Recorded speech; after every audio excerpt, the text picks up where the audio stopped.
കഷ്ടങ്ങൾ ഉണ്ടെങ്കിലും ധൈര്യപ്പെടുവിൻ എന്നുരച്ചോൻ ആത്മനിറവിൽ സാന്നിധ്യത്തിൽ നടത്തിയിടും അതിശയമായി. ലോകെ കഷ്ടങ്ങൾ ഉണ്ടെങ്കിലും ധൈര്യപ്പെടുവിൻ എന്നുരച്ചോൻ ആത്മനിറവിൻ സാന്നിധ്യത്തിൽ നടത്തിയിടും അതിശയമായി. മറുകരയിൽ നാം കണ്ടിടും മറുവിലയായി തന്നവനെ സ്വർണ്ണത്തെരുവിൽ വീണ്ടും കാണും പ്രിയരെ ആ ദിനത്തിൽ. മറുകരയിൽ നാം കണ്ടിടും മറുവിലയായി തന്നവനെ സ്വർണ്ണത്തെരുവിൽ വീണ്ടും കാണും പ്രിയരെ ആ ദിനത്തിൽ.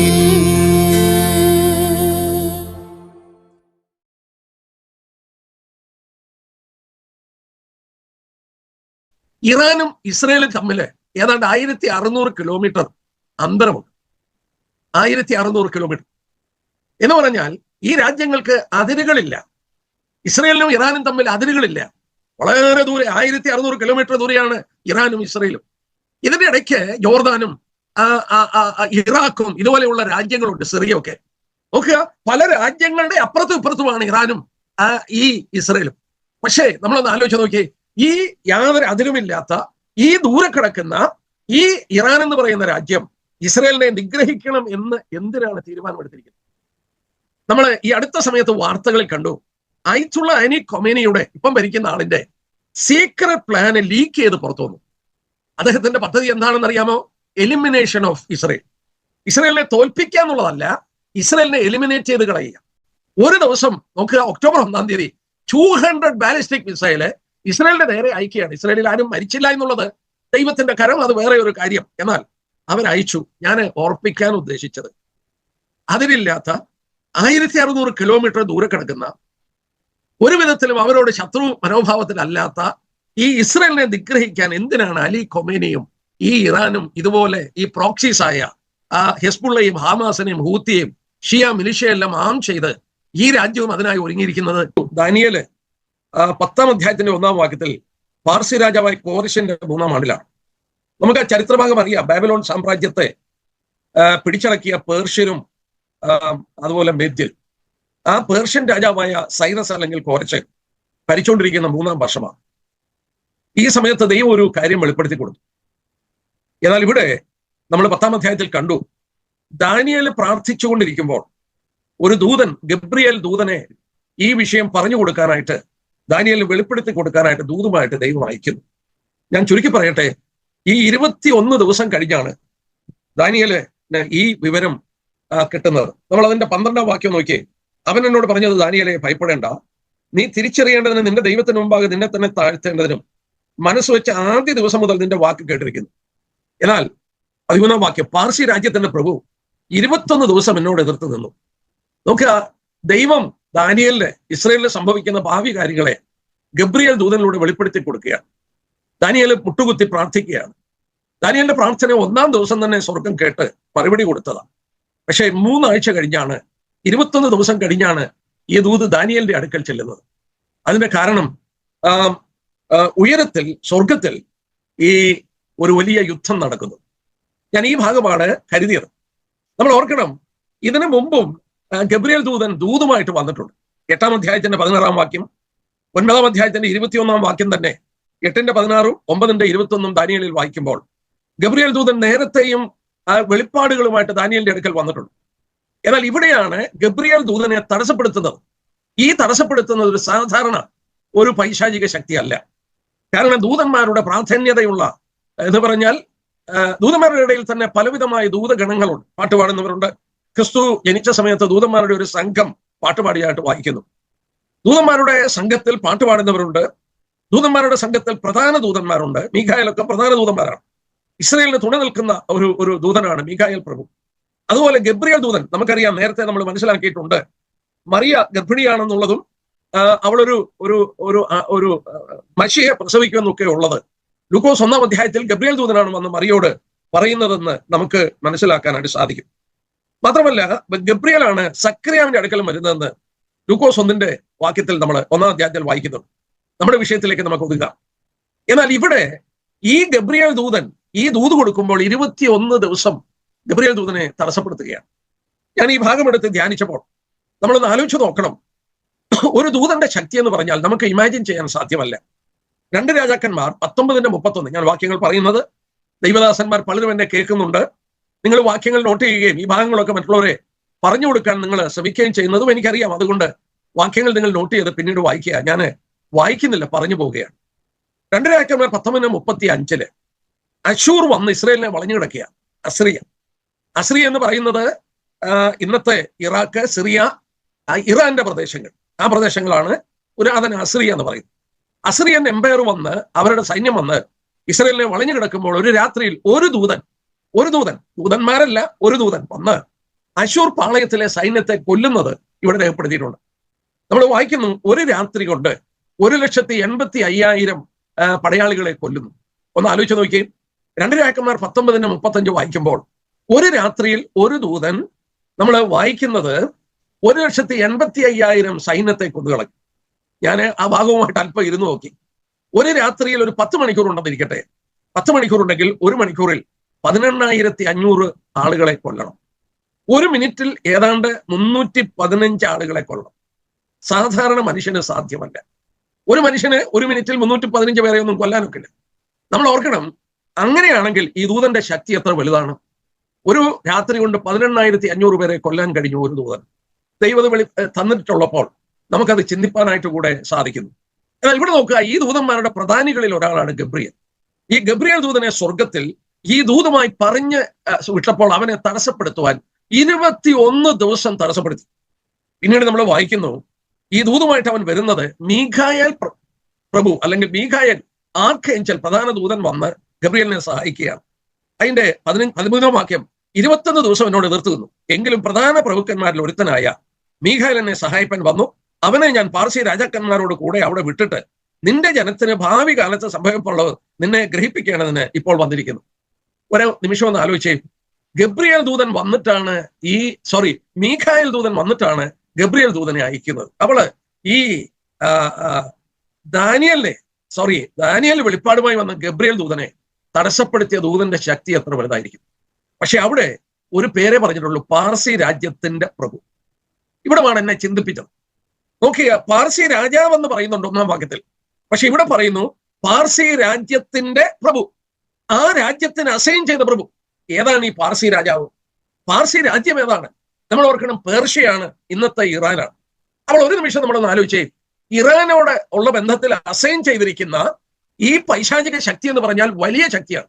ചെറിയ ശക്തിയല്ല, വലിയ ശക്തിയാണ്. നോക്കുക, ഇറാന്റെ മേലുള്ള പൈശാചിക ശക്തി. നമ്മൾ ഒരു കാര്യം ഓർക്കണം, ഭൂമിയിലെ ഭരണകർത്താക്കളെ നിയന്ത്രിക്കുന്നത് ദുരാത്മാക്കളാണ്. നമ്മൾ എഫേസ്യ ലേഖനം 6:12 ഈ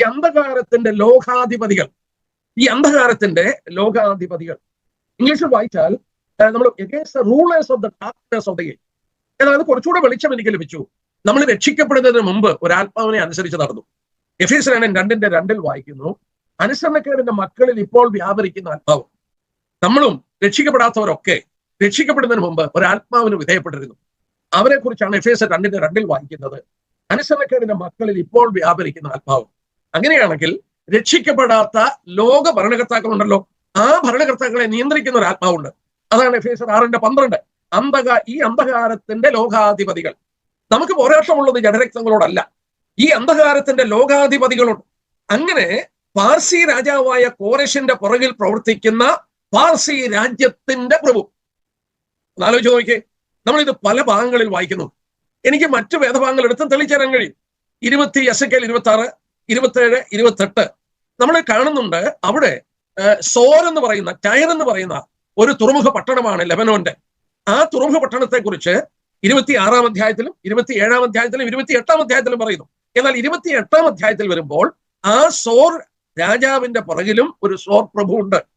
അവിടെ വളരെ വ്യക്തമായി 28-ന്റെ 11-12 വാക്യം വായിക്കുമ്പോൾ അവിടെ രേഖപ്പെടുത്തിയിട്ടുണ്ട്, അത് ലൂസിഫറാണ്. നീ ചിറക് വിടർത്തി മറയ്ക്കുന്ന കെരൂബായിരുന്നു, ലൂസിഫറാണ്. അപ്പൊ സോർ രാജാവിന്റെ പുറകിൽ ലൂസിഫർ ആണെന്ന് എസെക്കിയേൽ 28-ൽ വായിക്കുമ്പോൾ നമ്മൾ ഓർക്കണം, പേർഷ്യൻ രാജാവിന്റെ, അതായത് ഇന്നത്തെ ഇറാന്റെ പുറകിൽ പ്രവർത്തിക്കുന്ന ശക്തി വലിയ ഒരു ശക്തിയാണ്. ആ ശക്തിയുടെ പേരാണ് പാർസി രാജ്യത്തിന്റെ പ്രഭു. അവനെ മാറ്റിയിട്ടില്ല, മാറിയിട്ടുമില്ല. എന്നാൽ ഇവിടെ ഒരു കാര്യം ഞാൻ ഓർപ്പിച്ചോട്ടെ, ഞാൻ ഈ ഭാഗം ഒന്ന് പെട്ടെന്ന് പറഞ്ഞുവിടാം. നമ്മൾ ഓർക്കണം, നമ്മളോട് പ്രാർത്ഥിക്കാൻ പറയും. ഈ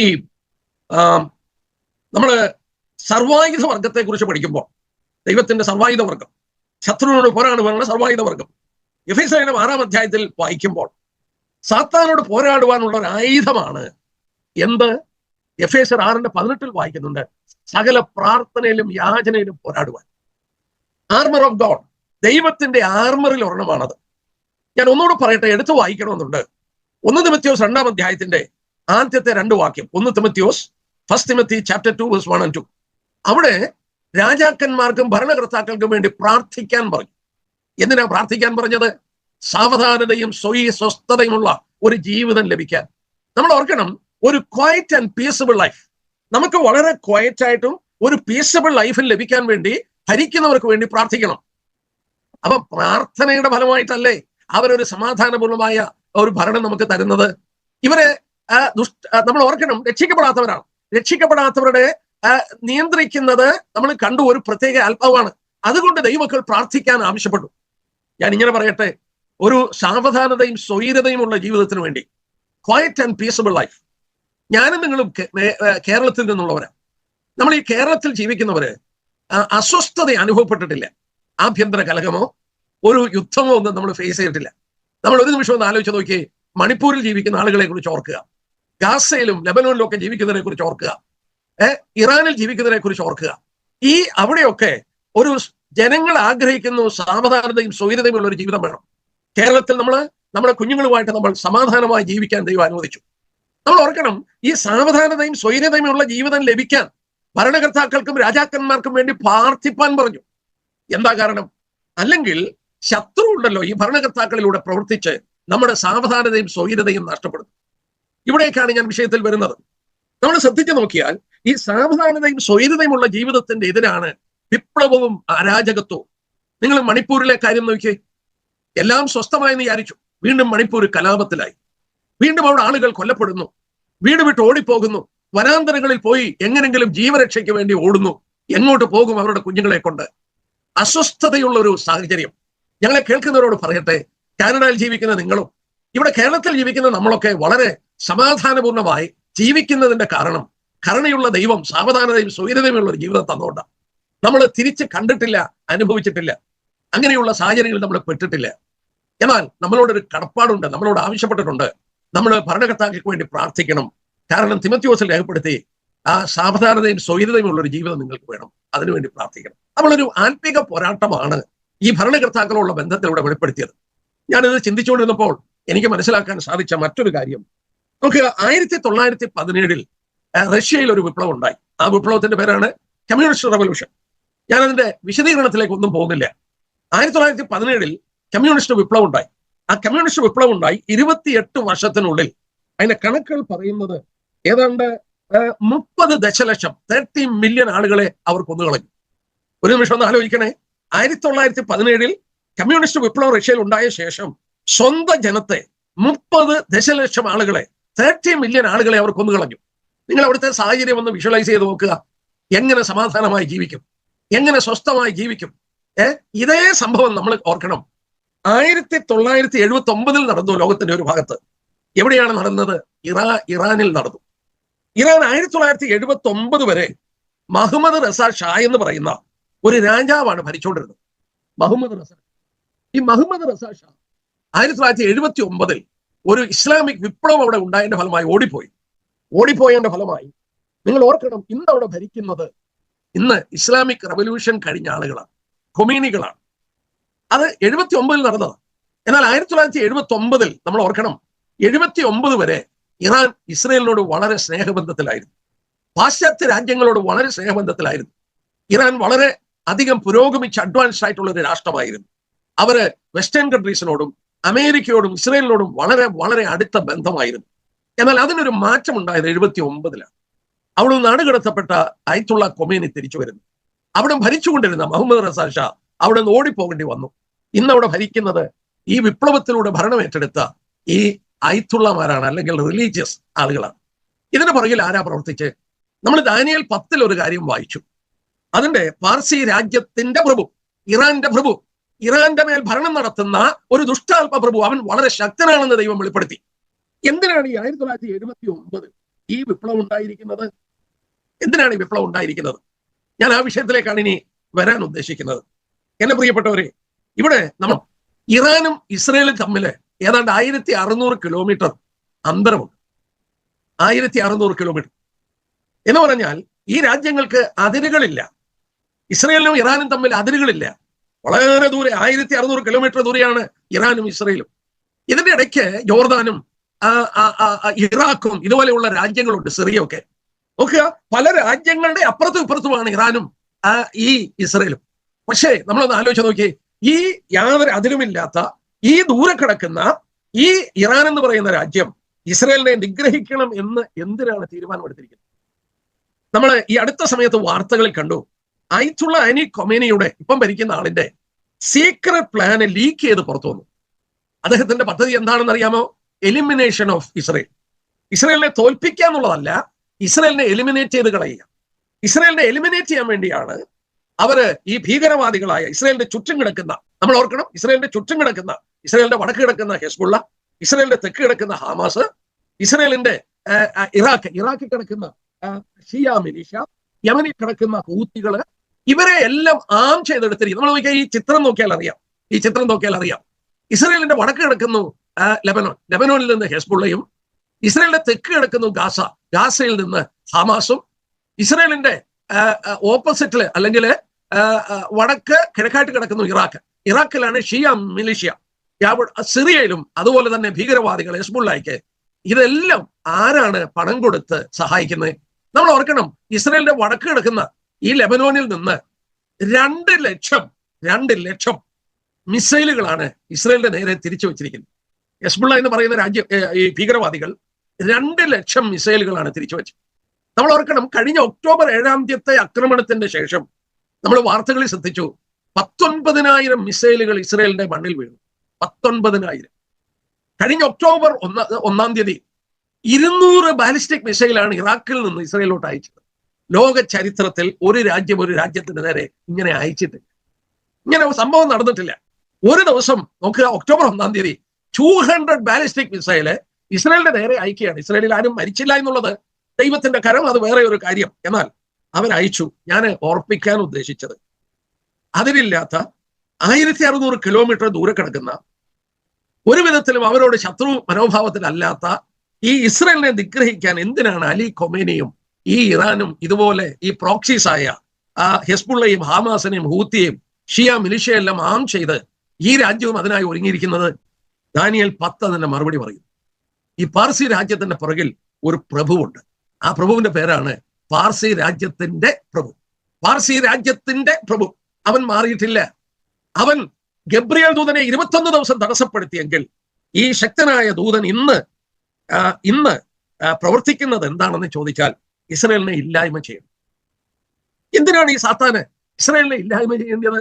ഞാൻ ആ ഭാഗത്തിലേക്ക് ഒന്ന് വന്നോട്ടെ. വെളിപ്പാട് ദിവസം 12-ാം അധ്യായം എടുത്താണ്. റെവലേഷൻ ചാപ്റ്റർ 12 ഇസ്രയേലിനെ എന്തിനാണ് ഇവർക്ക് നിഗ്രഹിക്കാൻ ആഗ്രഹം എന്ന് കാണിക്കുന്നു. നമ്മൾ അതിന്റെ 12-ാം അധ്യായത്തിന്റെ നമ്മൾ വായിക്കുന്നു. അതിന്റെ 5-ാം വാക്യം, അവൾ സകല ജാതികളെയും ഇരുമുകൾ കൊണ്ട് മേയ്പ്പാനുള്ള ആൺകുട്ടിയെ പ്രസവിച്ചു. അവൾ എന്ന് പറയുന്നത് ഇസ്രയേൽ രാഷ്ട്രമാണ്. സ്വർഗത്തിൽ വലിയൊരു അടയാളം കണ്ടു, സൂര്യനെ അണിഞ്ഞൊരു സ്ത്രീ. ആ സ്ത്രീയാണ് സർവ്വലോകത്തെയും ഇരുമുകൾ കൊണ്ട് മേയ്ക്കേണ്ട ആൺകുട്ടിക്ക് ജന്മം കൊടുത്തത്. ഇത് ഇസ്രയേൽ രാഷ്ട്രമാണ്. യെശയ്യാ പ്രവചനം 9:5 നമ്മൾ വായിക്കുന്നു, 9:6 വായിക്കുന്നു. നമുക്ക് ഒരു ശിശു നൽകപ്പെട്ടു. ബഹുവചനമാണ്. നമുക്ക് റോമലേഖനം 9:5 പൗലോസ് രേഖപ്പെടുത്തി, ജഡപ്രകാരവും ക്രിസ്തു അവരിൽ നിന്നല്ലോ ഉത്ഭവിച്ചത്. അപ്പോൾ ക്രിസ്തുവിന് ജന്മം കൊടുത്ത രാജ്യമാണ് ആര്? ഈ ഇസ്രയേൽ. ഇസ്രയേലാണ് ക്രിസ്തുവിന് ജന്മം കൊടുത്തത്. ഈ സാത്താന് വളരെ വ്യക്തമായിട്ടൊരു കാര്യം അറിയാം. എന്താ അവൻ അറിയാവുന്ന കാര്യം? ഞാൻ 2 വാക്യങ്ങൾ വായിക്കാം. 12-ാം അധ്യായത്തിന്റെ 12-ാം വാക്യം നോക്കട്ടെ. 12 റെവലേഷൻ 12:12. അതായത് സ്വർഗത്തിൽ ഒരു യുദ്ധമുണ്ടായി. ഈ പൈശാചികന്മാരെ അടിച്ച് ഭൂമിയിൽ കളയുമ്പോൾ പിശാച് തനിക്ക് അല്പകാലമേ ഉള്ളൂ എന്ന് അറിഞ്ഞ് മഹാക്രോധത്തോടെ നിങ്ങളുടെ അടുക്കലേക്ക് ഇറങ്ങി വന്നു. അപ്പോൾ മഹോപദ്രവ കാലഘട്ടത്തിന്റെ മധ്യഭാഗത്തിൽ നടക്കുന്ന സ്വർഗത്തിലെ യുദ്ധത്തിൽ ഈ സാത്താനെയും എല്ലാം അടിച്ച് താഴെ കളയുമ്പോൾ അവനറിയാം അവന് ഇനി അല്പസമയമുള്ളൂ. ഇരുമ്പുകോൽ കൊണ്ട് മേയ്ക്കേണ്ട ആൺകുട്ടി രാജ്യത്വം ഏറ്റെടുക്കുമ്പോൾ വെളിപ്പാട് 20 ആദ്യത്തെ വാക്യങ്ങൾ അവൻ എന്ത് ചെയ്യും? സാത്താനെ പിടിച്ചു കെട്ടി അഗാധ കൂപത്തിലേക്ക് അടയ്ക്കും. പക്ഷെ ഇവിടുത്തെ വിഷയം നോക്കി, അവനറിയാം അവൻ അല്പം കൂടെ സമയമുള്ളൂ എന്ന് മഹോപദ്രവ കാലഘട്ടം. എന്നാൽ മത്തായി സുവിശേഷം 8-ാം അധ്യായം നിർത്താട്ടെ. Matthew chapter 8. നമ്മുടെ കർത്താവ് ഈ ലോകത്തിലായിരുന്നപ്പോൾ ഗദരദേശത്തിലെ ഒരു ഭൂതഗ്രസ്തനെ അഭിമുഖീകരിക്കുന്ന കാര്യം രേഖപ്പെടുത്തിയിട്ടുണ്ട്. അവനിൽ ഭൂതങ്ങൾ ഉണ്ടായിരുന്നു. ആ ഭൂതങ്ങളെല്ലാം കർത്താവിനോട് ചോദിച്ചൊരു കാര്യമുണ്ട്. ആ മത്തായി സുവിശേഷം 8:29. അവർ നിലവിളിച്ചു, ദൈവപുത്ര, ഞങ്ങൾക്ക് നിങ്ങൾക്ക് തമ്മിൽ എന്ത്? സമയത്തിന് മുമ്പ് ഞങ്ങളെ ദണ്ഡിപ്പിക്കാൻ ഇവിടെ വന്നുവോ എന്ന് പറഞ്ഞു. സാത്താൻ എന്താ ചോദിക്കുന്നത്? 2000 വർഷം മുമ്പ് സാത്താൻ ചോദിക്കുക, സമയത്തിന് മുമ്പ് ഞങ്ങളെ ദണ്ഡിപ്പിക്കാൻ വന്നതാണോ? അവർക്കറിയാം അവരെ പിടിച്ചു കിട്ടി. വെളിപ്പാട് 20-ാം അധ്യായത്തിൽ വായിക്കുന്ന പോലെ അവരെ അഗാധ കൂപത്തിൽ കർത്താവ് അടയ്ക്കും മടങ്ങി വരുമ്പോൾ. അപ്പോൾ 2000 വർഷം മുമ്പ് ദൈവപുത്രൻ ഈ ഭൂമിയിൽ വന്നപ്പോൾ സാത്താനൊക്കെ ചോദിക്കുന്ന, പിശാചുക്കൾ ചോദിക്കുന്ന ചോദ്യമാണ്, സമയത്തിന് മുമ്പ് ഞങ്ങളെ ദണ്ഡിപ്പിക്കാൻ വന്നോ? എന്നാൽ നമ്മൾ കണ്ടു വെളിപ്പാട് 12:12 മഹോപദ്രവ കാലഘട്ടത്തിൽ സാത്താൻ അറിയാം അവൻ ഇനി അല്പകാലമേ ഉള്ളൂ. മഹാക്രോധത്തോടെ അറിയാം. അപ്പൊ സാത്താന് സമയം അറിയാം. ഈ സാത്താന് സമയം അറിയാവുന്നത് കൊണ്ട് നമ്മൾ ഇവിടെ വായിക്കുന്നു. അടുത്ത ഭാഗം നോക്കണം. ഇവിടെ വായിക്കുക. 13-ാം വാക്യം നോക്കട്ടെ. റെവലേഷൻ 12:13. വെളിപ്പാട് 12:13. തന്നെ ഭൂമിയിലേക്ക് തെള്ളിക്കളഞ്ഞെന്ന് മഹാസർപ്പം കണ്ടിട്ട് ആൺകുട്ടിയെ പ്രസവിച്ച സ്ത്രീയെ ഉപദ്രവിച്ചു തുടങ്ങി. ഈ സകലജാതികളെയും ഇരുമ്പുകോൽ കൊണ്ട് മേയ്ക്കേണ്ട ആൺകുട്ടിക്ക് ജന്മം കൊടുത്തത് ആരാ? ഈ ഇസ്രയേൽ രാഷ്ട്രമാണ്. അപ്പൊ ഇവിടെ രേഖപ്പെടുത്തി, ഇസ്രയേൽ രാഷ്ട്രത്തെ സാത്താൻ ഉപദ്രവിച്ചു തുടങ്ങി. എന്തിനാ അവൻ ഉപദ്രവിച്ചു തുടങ്ങിയത്? അവൻ അല്പകാലമേ ഉള്ളൂ എന്ന് മനസ്സിലായി. ഇവിടെ ദൈവമക്കളായി നമ്മൾ ഒരു കാര്യം മനസ്സിലാക്കാൻ ആവശ്യമുണ്ട്. എന്താണെന്ന് അറിയാമോ? നോക്കുക, 1979 വരെ ഇസ്രയേലിനോടും പാശ്ചാത്യ ലോകത്തോടും സമാധാനത്തിൽ കഴിഞ്ഞ ഈ ഇറാനിൽ എന്തിനാണ് ഈ വിപ്ലവം ഉണ്ടായത്? ആരാണ് ഈ വിപ്ലവം ഉണ്ടാക്കിയത്? ആ വിപ്ലവം ഉണ്ടാക്കിയത് സാത്താനാണ്. പാർസി രാജ്യത്തിന്റെ പ്രഭുവാണ്. അവിടെ വിപ്ലവം ഉണ്ടാക്കി മതാഷ്ഠിതമായ ഷിയ മതത്തിന്റെ വിശ്വാസ പ്രമാണങ്ങൾക്ക് അനിഷ്ഠിതമായ ഒരു ഭരണകൂടം അവിടെ കൊണ്ടുവന്നപ്പോൾ അവരുടെ വൈരാഗ്യം മുഴുവൻ ഇസ്രയേലിനെ തുടച്ചു കളഞ്ഞു. Elimination of Israel. ഹമാസിന്റെയും ഹെസ്ബുള്ളയുടെയും ഷിയ മിലിഷ്യയുടെയും ഇറാന്റെ ഒക്കെ ലക്ഷ്യം ഇസ്രയേലിനെ പരാജയപ്പെടുത്തണമെന്നുള്ളതല്ല, അവരെ നിഗ്രഹിക്കണം. ഞാൻ ഇന്നും ഓർക്കുന്നുണ്ട്, അവർ ന്യൂക്ലിയർ ബോംബ് ഉണ്ടാക്കാൻ പദ്ധതിയിട്ട സമയം വാർത്തകളിൽ അന്നത്തെ അവരുടെ പ്രസിഡന്റ് അഹമ്മദ് ജാനി എന്ന് പറഞ്ഞ ഒരുത്തൻ, അഹമ്മദ് ജാനിയാണെന്ന് തോന്നുന്നു, പറഞ്ഞേ ഞങ്ങളെ ന്യൂക്ലിയർ ബോംബ് ഉണ്ടാക്കുന്നത് ഇസ്രയേലിന്റെ നെറുകയിലിടാനാണ്, അവരെ ഇല്ലായ്മ ചെയ്യാനാണ്. വാസ്തവമാണ്. ഇപ്പൊ നമ്മൾ വാർത്ത കേട്ടു, റഷ്യയിൽ നിന്ന് കെമിക്കൽ വെപ്പന് വേണ്ടി, അതായത് കെമിക്കൽ വെപ്പൻസിന് വേണ്ടി ഇറാൻ ഒരുപാട് ശ്രമിച്ചു. പുടിൻ അതിന്റെ ഭീകരത്വം കൊണ്ട് കൊടുത്തില്ല എന്ന് നമ്മൾ വായിക്കുന്നു, നമ്മൾ ന്യൂസിൽ കേട്ടു. എന്ന് പറഞ്ഞാൽ ഏതെങ്കിലും വിധത്തിൽ ഇസ്രായേലിനെ നിഗ്രഹിക്കണം, ഏതെങ്കിലും വിധത്തിൽ ഇസ്രായേലിനെ ഇല്ലായ്മ ചെയ്യണം. അതിന്റെ പുറകിൽ പ്രവർത്തിക്കുന്ന ആത്മാവേദ. ഞാൻ ഓർപ്പിച്ച പോലെ 1600 കിലോമീറ്റർ അന്തരത്തിൽ കിടക്കുന്ന 2 രാജ്യങ്ങൾ, അവർക്ക് അതിരില്ല. അവർക്ക് ഇസ്രായേലുമായിട്ട് വേറെ ഒരു പ്രശ്നമില്ല. അവർക്ക് പൊളിറ്റിക്കൽ പ്രോബ്ലമോ അവർക്ക് മറ്റ് പ്രശ്നങ്ങൾ അവർക്കില്ല. പിന്നെ എന്തിനാണ് ഈ ഇറാൻ ഇവരെ ഇസ്രായേലിനെ നിഗ്രഹിക്കണമെന്ന് ആഗ്രഹിക്കുന്നത്? അതിന്റെ കാരണം 12-ാം അധ്യായം ദാനിയേൽ നമ്മൾ കണ്ടു. ആൺകുട്ടിക്ക് ജന്മം കൊടുത്തത് ഇവളാണ്. അതായത് പൈശാചികനെ പിടിച്ചുകെട്ടി അഗാധ കൂപത്തിൽ അടയ്ക്കാൻ പോകുന്ന ദൈവപുത്രന് ജന്മം കൊടുത്ത് അവൻ ഈ ഭൂമിയിൽ വന്നത് ഇസ്രായേൽ രാഷ്ട്രത്തിലൂടെയാണ്. അതുകൊണ്ട് ഈ ഇസ്രായേൽ രാഷ്ട്രത്തെ നിഗ്രഹിക്കണം, ഉപദ്രവിക്കണം. എന്റെ പ്രിയപ്പെട്ടവരോട് ഞാൻ പറയട്ടെ, ഒരു ഷിയ ഒരു മതസംഹിതയിൽ അധിഷ്ഠിതമായ ഭരണകൂടം അവിടെ വന്നു. നമ്മൾ ഓർക്കണം, ഈ ഷിയ ഭരണകൂടത്തിന്റെ വിശ്വാസം പ്രമാണം നമ്മൾ ഓർക്കുന്നതിനെക്കാട്ടിൽ വളരെ അപകടപൂർണമാണ്. എന്താ അങ്ങനെ പറയാൻ കാരണം? വളരെ വ്യക്തമായി സദൃശവാക്യം 23:7 നിങ്ങൾ വായിച്ചു നോക്കുക. സദൃശവാക്യം 23:7 നമ്മൾ വായിക്കുന്നുണ്ട്. മലയാളം ബൈബിളിൽ ഇങ്ങനെയാണ് ഒരു മനുഷ്യൻ തന്റെ ഹൃദയത്തിൽ കണക്ക് കൂട്ടുന്ന പോലെയാണ്. ഒരു മനുഷ്യൻ തന്റെ ഹൃദയത്തിൽ കണക്ക് കൂട്ടുന്ന പോലെയാണ്. ഇംഗ്ലീഷിൽ വായിച്ചാൽ എങ്ങനെയാണെന്ന് അറിയാമോ? For as a man thinketh in his heart, so is he. ഒരു മനുഷ്യൻ എന്താ ചിന്തിക്കുന്നത് അതാണ് ആ മനുഷ്യന്റെ പ്രവൃത്തി. His personality is based on what is in his heart. അവന്റെ ഹൃദയത്തിന്റെ ഉള്ളിൽ ഉള്ളതാണ് അവന്റെ വ്യക്തിത്വം. അപ്പോൾ ആരെന്ത് ചിന്തിക്കുന്നു അതിനനുസരിച്ച് ആളുകൾ പ്രവർത്തിക്കും. ഞാൻ ഓർപ്പിക്കാറുണ്ട്, ഈ കരിസ്മറ്റിക്കുകള് അവർ ഇന്ന് അത്ഭുതം അടയാളം പ്രവർത്തിക്കാൻ അവർ നടക്കുന്നതിന്റെ കാരണം അവർ വിശ്വസിക്കുന്നു ഈ അത്ഭുതം അടയാളം ഒന്നും നിന്നു പോയിട്ടില്ല എന്ന്. അതിനെ ബേസ് ചെയ്താണ് അവരതിന്റെ പുറകെ നടക്കുന്നത്. അപ്പം what you think determines how you behave. നിങ്ങൾ എങ്ങനെ ചിന്തിക്കുന്നോ അതിനനുസരിച്ച് നിങ്ങൾ പ്രവർത്തിക്കും. ഈ ഷിയ മുസ്ലിങ്ങൾ വിശ്വസിക്കുന്ന ഒരു കാര്യമുണ്ട്. എന്താണെന്ന് അറിയാമോ? അവരുടെ മെഹദി, നമുക്കറിയാം ഷിയയും സുന്നിയും തമ്മിൽ രണ്ട് ഇസ്ലാമിക് ചേരിയായി തീരുന്നത് ഒരു വ്യാഖ്യാനത്തോളം ബന്ധത്തിലാണ്. മുഹമ്മദിന്റെ പിൻഗാമികൾ ആരായിരിക്കണമെന്ന് സുന്നി മുസ്ലിങ്ങൾ പറഞ്ഞു. അതിന് യോഗ്യരായവര് ആരാണെങ്കിലും അങ്ങനെയുള്ളവർക്ക് പിൻഗാമികളായിട്ടിരിക്കാം. എന്നാൽ ഷിയ മുസ്ലിങ്ങൾ പറഞ്ഞു അല്ല, അദ്ദേഹത്തിന്റെ ഡിസെൻഡൻസ്, അദ്ദേഹത്തിന്റെ പിൻഗാമികൾ അദ്ദേഹത്തിന്റെ വംശത്തിൽ നിന്നുള്ളവരായിരിക്കണം. അദ്ദേഹത്തിന് പെൺമക്കളെ ഉണ്ടായിരുന്നുള്ളൂ. മുഹമ്മദിന് ആൺകുട്ടികളിലെ പെൺമക്കളാണ്. അങ്ങനെ അലി എന്ന് പറയുന്ന മരുമകന്റെ ഡിസെൻഡൻസിൽ വന്ന ഒരു ആളാണ് 12ാമത്തെ ഇമാം മഹദി. ഈ 12ാമത്തെ ഇമാം മഹദി ചെറുപ്രായത്തിൽ കാണാതെ പോയി. അദ്ദേഹത്തെ കാണാതെ പോയി, എവിടാണെന്ന് അറിയില്ല. എന്നാൽ അവര് വിശ്വസിക്കുന്നു ഈ 12ാമത്തെ ഇമാം മഹദി അദ്ദേഹം മടങ്ങി വരും, കാലത്തിന്റെ അന്ത്യത്തിൽ തിരിച്ചു വരും. പക്ഷേ തിരിച്ചു വരണമെങ്കിൽ ഒരു കാര്യം ഇവർ ചെയ്യണം. നമ്മളൊക്കെ പറയാറുണ്ട് കർത്താവിന്റെ വരവിനെ നമ്മൾ ബന്ധപ്പെടുത്തുക. Yes in the coming of the lord. കർത്താവിന്റെ വരവിനെ ത്വരിതപ്പെടുത്തുക, ബന്ധപ്പെടുത്തുക എന്നൊക്കെ പറയാറുണ്ട്. നമ്മൾ കർത്താവിന്റെ വരവിനെ ബന്ധപ്പെടുത്തുന്നു. അതുപോലെ ഷിയകള് കർത്താവിന്റെ വരവിനെ ബന്ധപ്പെടുത്തുന്നത് എങ്ങനെയാണെന്നറിയാമോ? അവരുടെ വിശ്വാസ പ്രമാണം അനുസരിച്ച് ലോകത്തിൽ അരാജകത്വം ഉണ്ടാകും, വലിയ കലാപങ്ങളും വലിയ പ്രശ്നങ്ങളും ഉണ്ടാകും. ഈ പ്രശ്നങ്ങളെ ഇല്ലായ്മ ചെയ്യാൻ, പരിഹരിക്കാൻ അന്ത്യകാലത്തിൽ പ്രത്യക്ഷപ്പെടും ആര്? ഈ 12ാമത്തെ മഹദി. അപ്പോൾ അവരുടെ വിശ്വാസം അനുസരിച്ച് ലോകത്തിൽ കലാപം ഉണ്ടാകണം, പ്രശ്നങ്ങൾ ഉണ്ടാകണം. ഇപ്പോൾ മനസ്സിലായോ എന്തിനാണ് ഹമാസിനെയും പൂത്തികളെയും ഈ ഇവരെയൊക്കെ ഹെസ്ബുള്ളയൊക്കെ ഈ പണം കൊടുത്ത് ആയുധം കൊടുത്ത് ഇവരൊരുക്കുന്നതിന്റെ കാരണം എന്താണ്? ഈ സർവ്വജാതികളെയും ഇരുമ്പുകോൾ കൊണ്ട് വയ്ക്കേണ്ട ആൺകുട്ടിക്ക് ജന്മം കൊടുത്ത ഇസ്രയേലിനെ നശിപ്പിക്കുമ്പോൾ, എലിമിനേറ്റ് ചെയ്യുമ്പോൾ, അവളെ എതിർക്കുമ്പോൾ നോക്കുക, ലോകത്തിൽ അരാജകത്വം ഉണ്ടായാൽ 12ാമത്തെ മഹദി മടങ്ങി വന്ന ലോകത്തിൽ സമാധാനം സ്ഥാപിക്കും. ഒരു ഷിയൈറ്റ് കിങ്ഡം ഉണ്ടാക്കും. അവരുടെ വിശ്വാസ പ്രമാണം അനുസരിച്ച് ക്രിസ്തുവും മടങ്ങി വരും. പക്ഷെ ക്രിസ്തു ഇമാം മഹ്ദിയുടെ സെക്കൻഡ് ലെഫ്റ്റനന്റ് ആയിരിക്കും. ഇമാം മഹ്ദിയാണ് പ്രധാനപ്പെട്ട ആള്. അദ്ദേഹത്തിന്റെ സെക്കൻഡ് ലെഫ്റ്റനന്റ് ആയിട്ട് അദ്ദേഹത്തിന്റെ കൂടെ ക്രിസ്തുവും മടങ്ങി വരുമെന്നാണ് ഈ ഷിയൈറ്റ് മുസ്ലിങ്ങൾ വിശ്വസിക്കുന്നത്. എന്റെ പ്രിയപ്പെട്ടവരെ, ഇതൊരു ഡേഞ്ചറസ് തിയോളജിയാണ്, അപകടപൂർണമായ ഒരു തിയോളജി. ഇത് മറ്റൊരു കാര്യത്തെ നമ്മളെ മനസ്സിലാക്കി തരുന്നു. അതായത് നമുക്കറിയാം ഇനി അന്തിക്രിസ്തു മടങ്ങി വരും. അന്തിക്രിസ്തുവിനോട് കള്ളപ്രവാചകനും ഉണ്ടായിരിക്കും. അപ്പം അവർ അന്തിക്രിസ്തു വന്ന് ലോകത്തിൽ സമാധാനം സ്ഥാപിക്കുമ്പോൾ ഷിയ മുസ്ലിങ്ങൾ ഏറിയ പങ്കും വിശ്വസിക്കും ഇവർ പറഞ്ഞ ഇമാം മഹദിയാണ് ഈ അന്തിക്രിസ്തു. ക്രിസ്തുവാണ് ഈ കള്ളപ്രവാചകനെന്നും അവരിൽ ഏറിയ പങ്കും കരുതും. അപ്പോൾ വലിയൊരു ഡിസെപ്ഷനിലേക്ക് സാത്താൻ ഇവരെ കൊണ്ടുപോവുകയാണ്. അവൻ നമുക്കറിയാം സാത്താന്റെ ഉത്ഭവം തന്നെ നമുക്കറിയാം. അവന് വഞ്ചന പ്രവർത്തിക്കുന്നവനാണ്, കാപഠ്യം പറയുന്നവനാണ്, മനുഷ്യനെ വഞ്ചിക്കുന്നവനാണ്. അങ്ങനെ ഈ തിയോളജി കൊണ്ട് എത്രയോ ആയിരങ്ങളെ വഞ്ചിച്ചു. റഷ്യയിൽ കമ്മ്യൂണിസം ഉണ്ടായി 1917 ഒക്ടോബറിൽ. ദൈവമില്ല എന്ന് രാജ്യം പ്രഖ്യാപിച്ചതിന്റെ ഫലമായി എത്രയോ ലക്ഷങ്ങൾ നിത്യനരകത്തിലേക്ക് പോയി. ഈ ഷിയൈറ്റ് തിയോളജി മൂലം എത്രയോ ലക്ഷങ്ങൾ നിത്യനരകത്തിലേക്ക് പോയി കഴിഞ്ഞു. പക്ഷേ നമ്മൾ ഒരു പാഠം പഠിക്കണം. ഒറ്റ വാക്ക് മതി, നമുക്ക് ഈ ഒരൊറ്റ ചാപ്റ്റർ മതി. ഇന്ന് ഇറാൻ ഇത്ര ശക്തമായി ലോകത്തിൽ പ്രശ്നമായി തീർന്നതിന്റെ കാരണം നമ്മൾ കണ്ടു. പാർസി രാജ്യത്തിന്റെ പ്രഭു,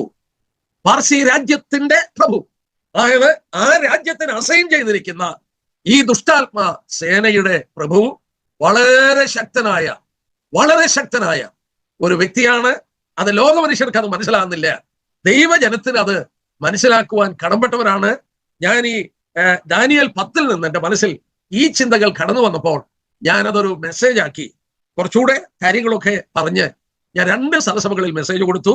ഞാൻ ഓർത്തു നമ്മൾ 11ാം അധ്യായം പഠിക്കുന്നതുകൊണ്ട് 10ാം അധ്യായം ചിന്തിച്ചു കഴിഞ്ഞുകൊണ്ട് ഇതുകൂടെ എൻ്റെ കേൾവിക്കാർക്കൊന്ന് പറഞ്ഞു കൊടുക്കാം എന്നുള്ളത് ഞാൻ ഓർക്കുകയുണ്ടായി. എന്നെ കേൾക്കുന്ന പ്രിയപ്പെട്ടവർ ഓർക്കുക, why Israel is in problem because of Iran. Iran മൂലം എന്തുകൊണ്ട് ഇസ്രയേൽ ഇന്ന് പ്രശ്നത്തിലായിരിക്കുന്നു? ഡാനിയേൽ ചാപ്റ്റർ 10 അതിന്റെ മറുപടി തരും. പാർസി രാജ്യത്തിന് അസൈൻ ചെയ്ത പ്രഭുവിന് അറിയാം അവനിനി കാലം അധികമില്ല. പൈശാചികൻ അറിയാം, 2000 വർഷം മുമ്പ് അവനറിയാം, സമയത്തിന് മുമ്പ് ഞങ്ങളെ ധനിപ്പിക്കാൻ വന്നോ, മഹോപദ്രവ കാലഘട്ടത്തിന്റെ മധ്യഭാഗത്തിൽ അറിയാം ഇനി അല്പകാലമേ ഉള്ളൂ എന്ന്.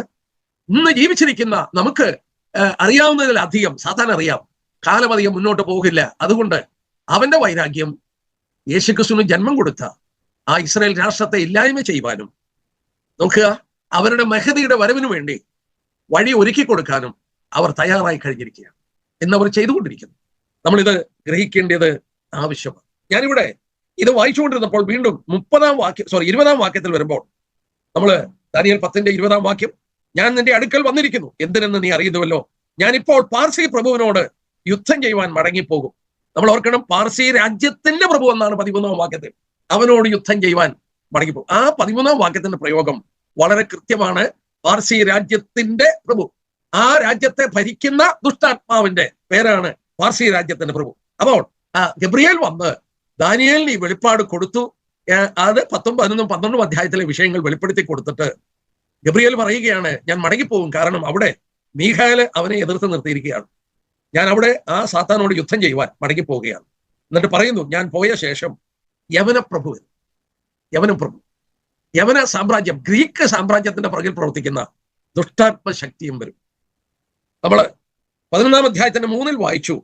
അതായത് പേർഷ്യൻ രാജ്യത്തിൽ 3 രാജാക്കന്മാർ കൂടെ ഉണ്ടാകും എന്ന് 2-ാം വാക്യത്തിൽ വായിക്കുന്നു. ഇപ്പോഴോ ഞാൻ നിന്നോട് സത്യം അറിയിക്കാം, പാർസി രാജ്യത്തിന് 3 രാജാക്കന്മാർ എഴുന്നേൽക്കും, 4-ാമത്തെ എല്ലാവരും അധികം ധനവാനായി ഇരിക്കും, അവൻ ധനം കൊണ്ട് ശക്തിപ്പെടുമ്പോൾ എല്ലാവരെയും യവന രാജ്യത്തിന് നേരെ ഉദ്യോഗിപ്പിക്കും എന്ന് വായിക്കുന്നു. പിന്നെ വിക്രമനായ ഒരു രാജാവ്, പിന്നെ A mighty king will arise. അത് യവന രാജാവാണ്, അലക്സാണ്ടർ രാജാവാണ്, അലക്സാണ്ടർ ചക്രവർത്തി. നമ്മൾ ഓർക്കണം, ഇവിടെ വെളിപ്പെടുത്തി ദാനിയേല് ഈ പറയുമ്പോൾ പാർസി രാജ്യത്തിന്റെ പോരിശ് ഭരിക്കുന്ന കാലമാണ്.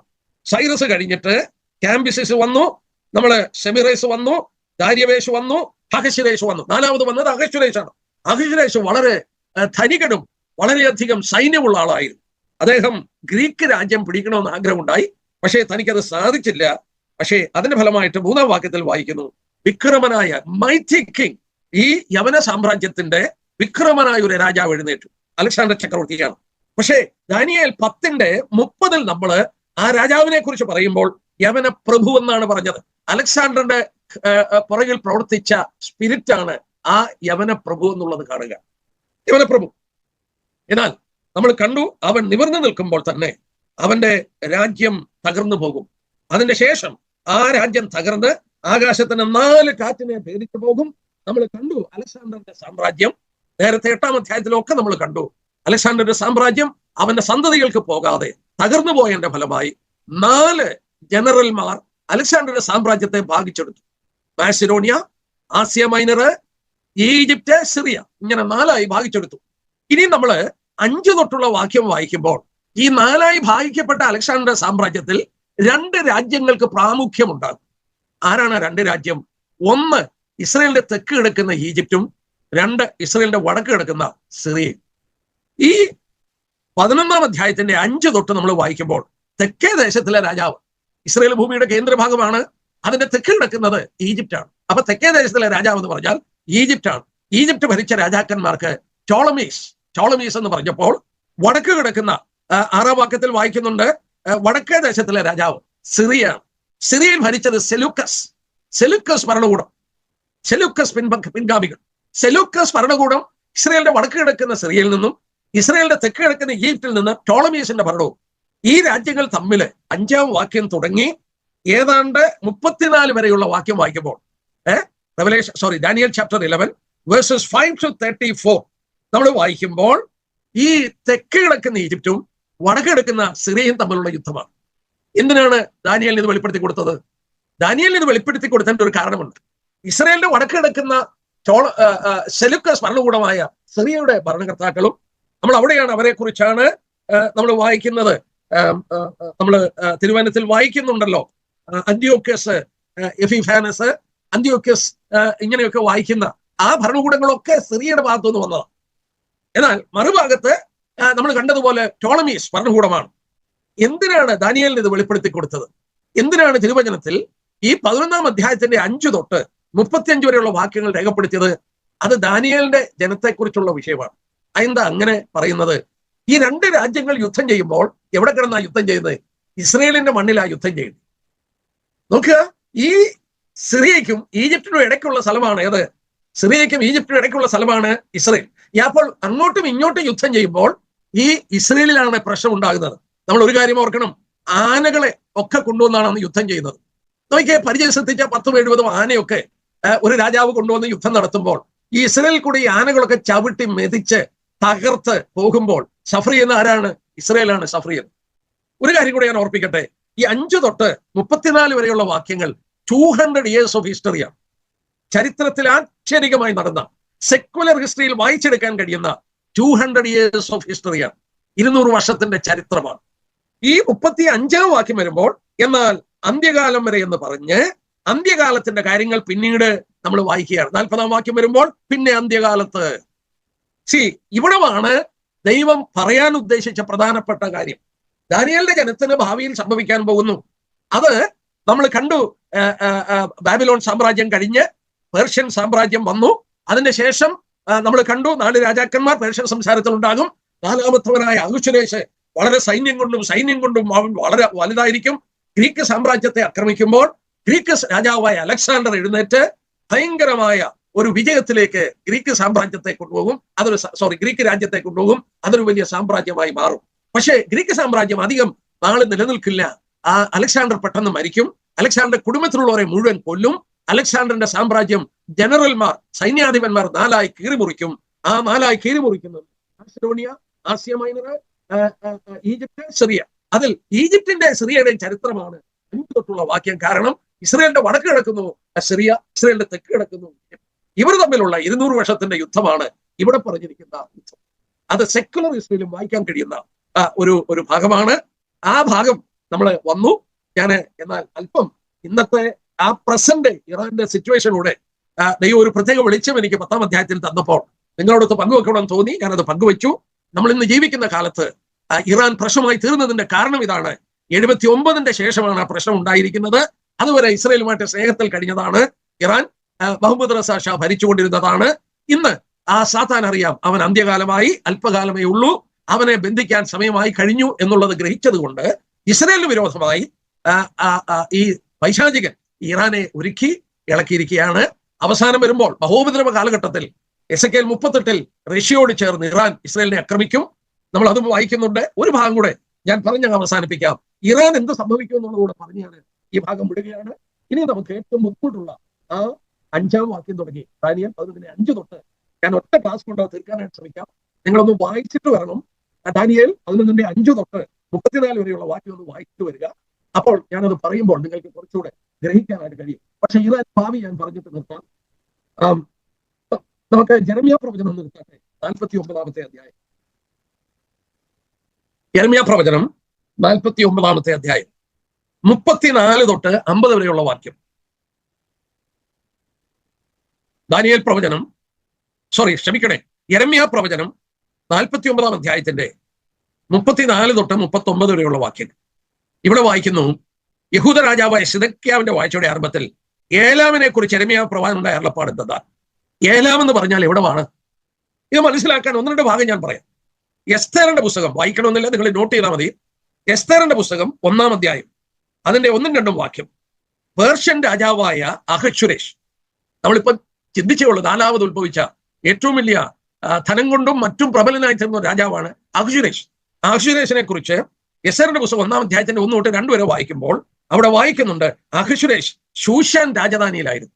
ഏലാം രാജ്യത്തുള്ള ശൂശാൻ രാജധാനി. അപ്പോൾ ശൂശാൻ രാജധാനി എന്ന് പറയുന്നത് ഏലാമിലായിരുന്നു. അതെവിടെയായിരുന്നു? പേർഷ്യയിലായിരുന്നു, ഇറാനിലായിരുന്നു.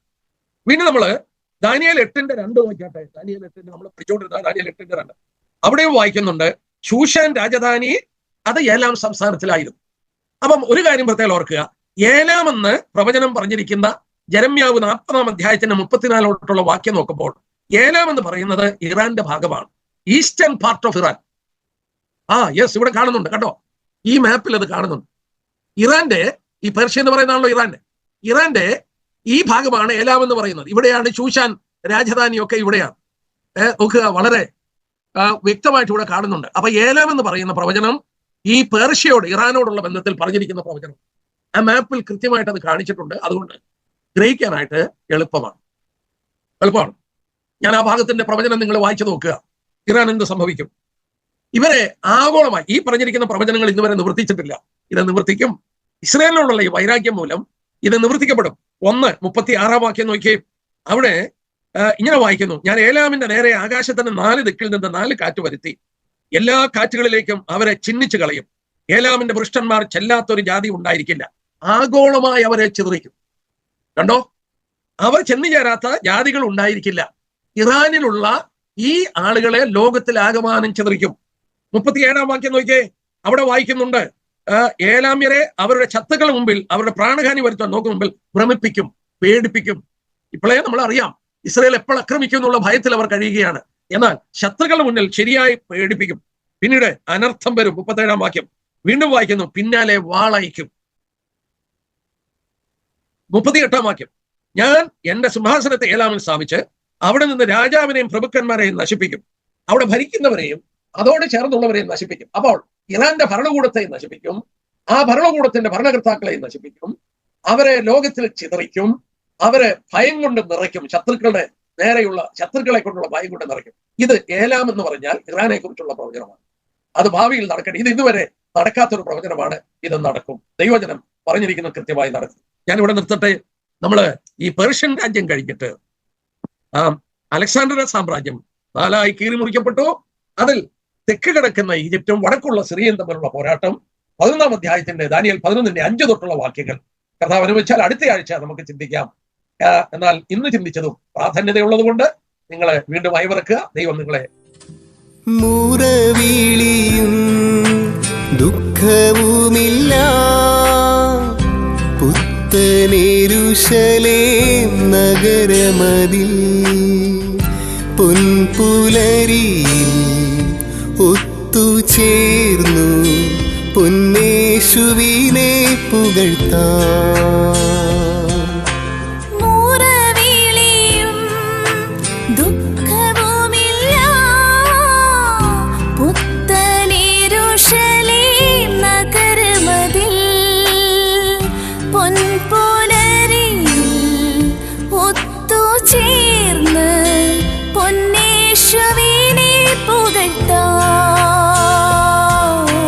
മറുകരയിൽ നാം കണ്ടിടും മറുവിലയായി തന്നവനെ, സ്വർണ്ണത്തേരുവിൽ വീണ്ടും കാണും പ്രിയരെ ആ ദിനത്തിൽ.